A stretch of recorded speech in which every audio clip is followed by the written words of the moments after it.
Hello दोस्तों, ITI classes के YouTube channel पर आप सभी का स्वागत है। तो दोस्तों, आज की इस वीडियो में हम बात करेंगे trade theory fitter first year के कुछ इंपॉर्टेंट क्वेश्चंस की, और ये सभी क्वेश्चंस जो हैं आपके 2017 में पूछे जा चुके हैं।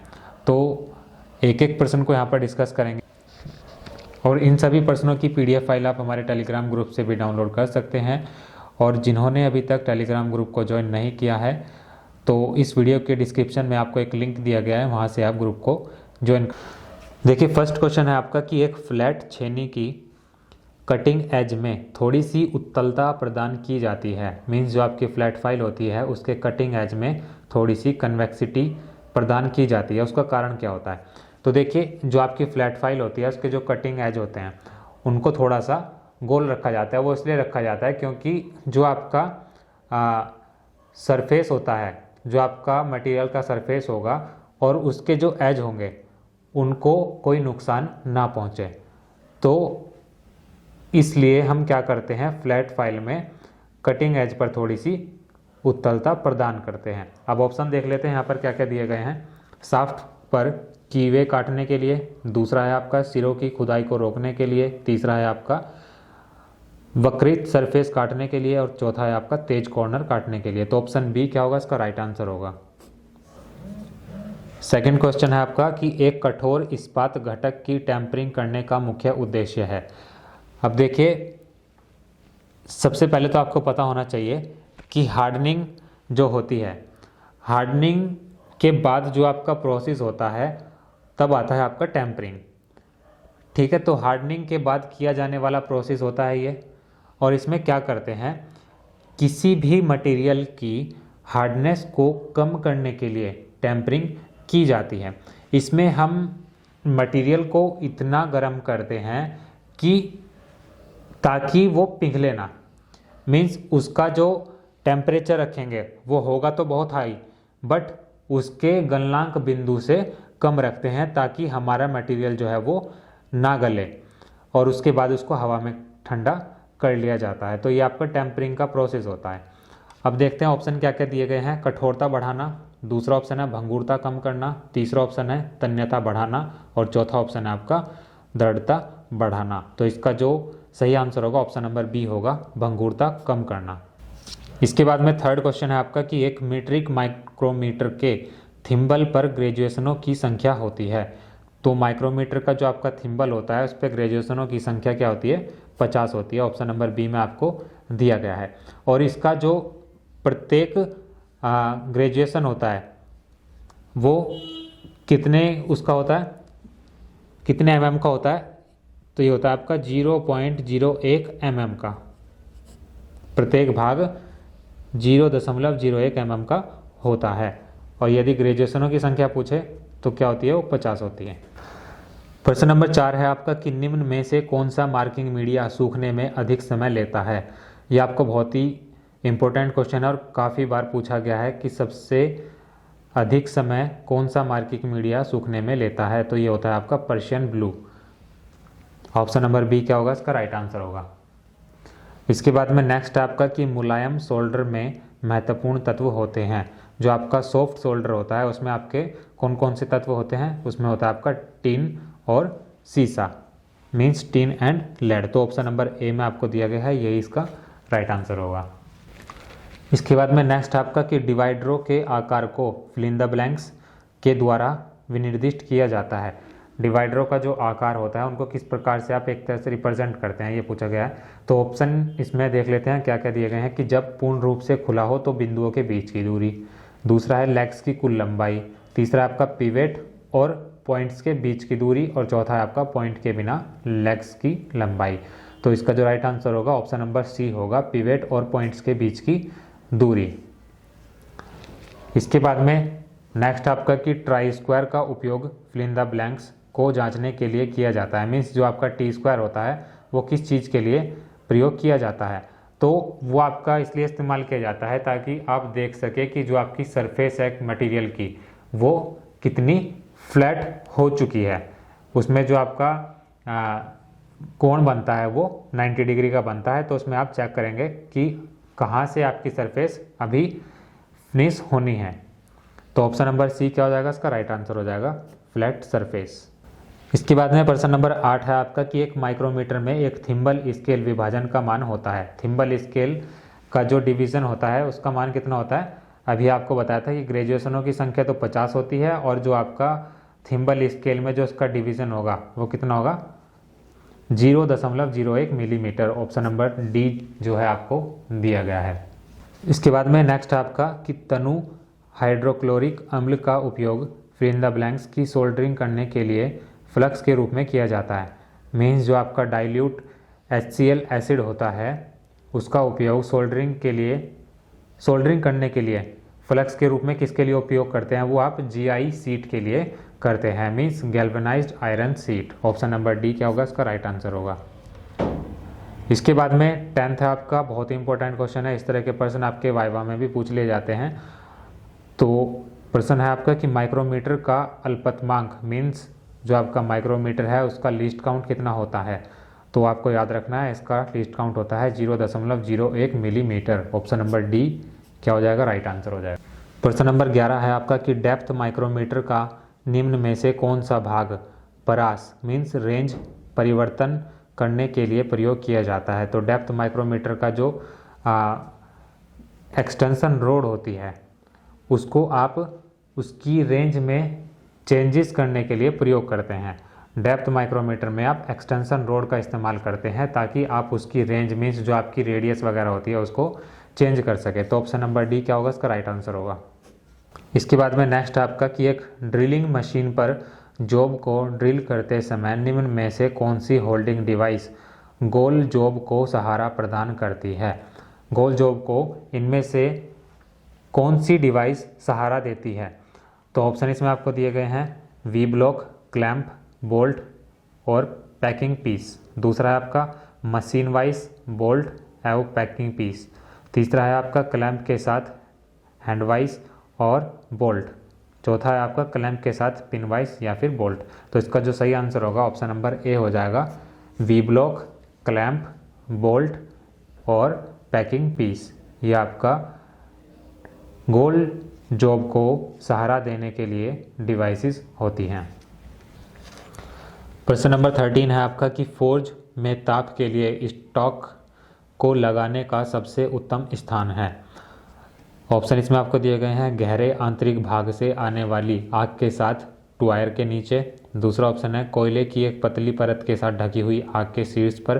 तीसरा ऑप्शन है शीर्ष पर कोयले की एक मोटी परत के साथ टुआयर से दूर। चौथा ऑप्शन है वायु को सीधे ही स्टॉक पर गिरने की अनुमति देने के लिए टुआयर के समीप।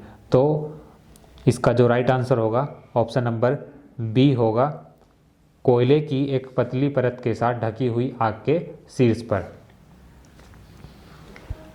इसके बाद में 14th क्वेश्चन है आपका, ये भी आपका काफ़ी इंपॉर्टेंट है कि micrometer fill in the blanks के सिद्धांत पर आधारित है। मीन्स जो आपका माइक्रोमीटर होता है वो किस प्रिंसिपल पर डिपेंड है। ऑप्शन इसमें आपको दिए गए हैं नट और बोल्ट, दो स्केलों के अंतर, रैक और पिनियन या फिर इनमें से कोई नहीं। तो इसका जो राइट आंसर होगा ऑप्शन नंबर ए होगा, नट और बोल्ट के प्रिंसिपल पर माइक्रोमीटर जो है वो आधारित है।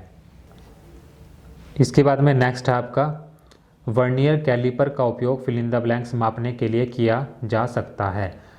तो वर्नियर कैलिपर का जो आप उपयोग है वो किस लिए करते हैं। एक तो आप उससे आउटर डायमेंशन भी नाप सकते हैं, आउटर डायमेंशन ये आपका फर्स्ट हो जाएगा। सेकंड हो जाएगा आपका इनसाइड डायमेंशन भी नाप सकते हैं, मीन्स आंतरिक, आउटर का मीन्स बाहरी। और इसके अलावा आप इससे डेप्थ भी नाप सकते हैं। ये तीनों चीज़ जो हैं आप वर्नियर कैलिपर के द्वारा मेज़र कर सकते हैं। अब ऑप्शन देख लेते हैं कि एक छिद्र का बाहरी व्यास, दूसरा ऑप्शन है एक छिद्र का आंतरिक व्यास, तीसरा है आपका ब्लाइंड छिद्र की गहराई और चौथा ऑप्शन है उपरोक्त सभी। तो इसका जो राइट आंसर हो जाएगा ऑप्शन नंबर डी हो जाएगा, उपरोक्त सभी। तो वर्नियर कैलिपर का उपयोग आप आउटर डायमेंशन, इनसाइड डायमेंशन और डेप्थ मापने के लिए करते हैं। इसके बाद में नेक्स्ट आता है आपका कि हार्डनिंग प्रक्रिया के पश्चात धातु अधिक फिल इन द ब्लैंक्स हो जाती है। तो हार्डनिंग प्रोसेस जब आप करते हैं तो उसके बाद में जो आपकी धातु होती है वो किस तरह की हो जाती है। ऑप्शन इसमें आपको दिए गए हैं आघातवर्धक, दूसरा ऑप्शन है भंगूर, तीसरा ऑप्शन है दृढ़, चौथा ऑप्शन है तन्य। तो इसका जो राइट आंसर होगा ऑप्शन नंबर बी हो जाएगा, भंगूर मीन्स ब्रिटल। इसके बाद में 17th है आपका कि निम्न में से किस हथौड़े का उपयोग सीट मेटल कार्य के लिए किया जाता है। तो देखिए, सीट मेटल वर्क के लिए आप हमेशा मुलायम हथौड़े का इस्तेमाल करते हैं जो कि आपके लकड़ी के बने होते हैं। तो ऑप्शन नंबर डी क्या हो जाएगा, इसका राइट आंसर हो जाएगा मुलायम हथौड़ा मीन्स लकड़ी। अब देखिए, इसका इस्तेमाल इसलिए किया जाता है ताकि हमारी जो मटेरियल होती है उस पर कोई भी नुकसान ना हो, मीन्स उस पर कोई भी यदि आप चोट मारते हैं तो उसका कोई भी निशान ना बने।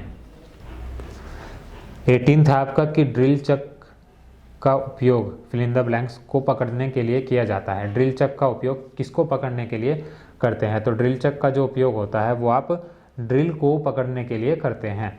तो ऑप्शन इसमें दिए गए हैं, सीधा सैंक ड्रिल, दूसरा टेपर सैंक ड्रिल, तीसरा है आपका आर्बर और चौथा है आपका ड्रिल सॉकेट। तो इसका जो राइट आंसर होगा ऑप्शन नंबर ए हो जाएगा, सीधा सैंक ड्रिल मीन्स जो सीधा वाला ड्रिल होता है आपके पास में उसी को पकड़ने के लिए आप ड्रिल चक का उपयोग करते हैं। 19th है आपका कि रिवेटिंग में उपयोग किए जाने वाले रिवेट सेट का उद्देश्य है। तो रिवेट सेट का क्या उद्देश्य होता है रिवेटिंग में। ऑप्शन दिए गए हैं, 2 सीटों को परस्पर समीप लाना, दूसरा ऑप्शन है रिवेटिंग से पहले सीट को सीधा करना, तीसरा ऑप्शन है सीटों के बीच से बर को हटाना और चौथा ऑप्शन है सही स्थिति में रिवेट का संरेखन करना। तो रिवेट सेट का उद्देश्य ये होता है कि जो भी आप रिवेट करते हैं वो आपके एक लाइन में हो, मीन्स एक सीधी रेखा में हो। तो ऑप्शन नंबर डी क्या हो जाएगा, इसका राइट आंसर हो जाएगा कि सही स्थिति में रिवेट का संरेखन करना मीन्स उनको एक ही रेखा में रखना। इसके बाद में नेक्स्ट आता है आपका कि हथौड़े का स्ट्राइकिंग भाग कहलाता है, मीन्स जिसके द्वारा आप किसी धातु पर चोट देते हैं हथौड़े का वह कौन सा भाग होता है। तो हथौड़े का वो आपका होता है पिन, उसको आप पिन बोलते हैं जो किसी भी धातु पर चोट देता है। तो ऑप्शन नंबर बी क्या हो जाएगा, इसका राइट आंसर हो जाएगा पिन। प्रश्न नंबर 21 है आपका कि अधिक स्पैटर्स का उपयोग किया जाता है। ऑप्शन इसमें दिए गए हैं, धीमी गति के लिए, अत्यधिक धारा के लिए, इसके बाद है आपका अधिक गति के लिए या फिर निम्न धारा के लिए।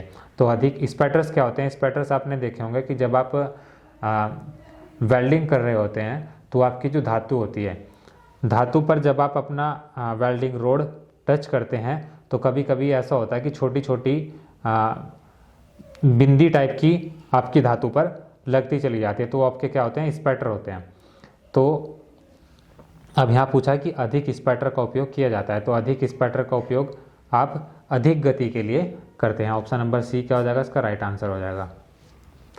इसके बाद में नेक्स्ट है आपका कि एक माइक्रोमीटर में 0.03 मिलीमीटर ऋणात्मक त्रुटि है जो कि 25.52 मिलीमीटर रीडिंग दर्शाता है, सही आयाम होगा, मीन्स जो आपकी सही रीडिंग होगी वो क्या होगी। तो इसको एक बार चेक कर लेते हैं। इस तरह के प्रश्न में आपको क्या करना होता है कि जो आपका रीडिंग आती है, जैसे कि यहाँ पर रीडिंग आई आपकी 25.52, तो जितने का भी एरर होता है वो उसमें आप ऐड कर देते हैं। तो एरर कितना है 0.03 का, तो आप इसमें क्या कर देंगे, इसको जोड़ देंगे, 3 और 2 5, 5 ये आपका 25, तो 25.55 मिलीमीटर जो होगी इसकी सही डायमेंशन होगी। तो ऑप्शन नंबर बी में आपको दिया गया है, तो यही इसका राइट आंसर होगा। इसके बाद में नेक्स्ट है आपका कि एक फोर्ज में कार्यखंड के तप्त होने का तापमान अनुमानतः खालिस्तान से आकलन किया जाता है। ऑप्शन इसमें आपको दिए गए हैं, रंग, भार, रचना या फिर गंध। तो इसका जो राइट आंसर होगा ऑप्शन नंबर सी होगा, रचना। इसके बाद में नेक्स्ट आता है आपका कि एक टैप के द्वारा एक छिद्र में चूड़ियाँ बनाने के पश्चात यह पाया गया कि चूड़ी का क्रेस्ट पूर्ण रूप से निर्मित नहीं हुआ है, इसका कारण है। ऑप्शन इसमें आपको दिए गए हैं कि छिद्र का आकार टैप ड्रिल से थोड़ा सा बड़ा होना, दूसरा ऑप्शन है अपर्याप्त शीतलन आपूर्ति होना, तीसरा ऑप्शन है टैप के कटिंग एज को टिप का टूटना और चौथा ऑप्शन है आपका छिद्र का आकार टैप ड्रिल से थोड़ा सा छोटा होना। तो इसका जो राइट आंसर होगा ऑप्शन नंबर ए होगा कि छिद्र का आकार टैप ड्रिल से थोड़ा सा बड़ा होना। और आज की इस वीडियो का लास्ट प्रश्न है आपका कि एनविल बने होते हैं, एनविल आपके किस धातु के बने होते हैं? तो इसका जो राइट आंसर होगा ऑप्शन नंबर बी होगा, कास्ट आयरन।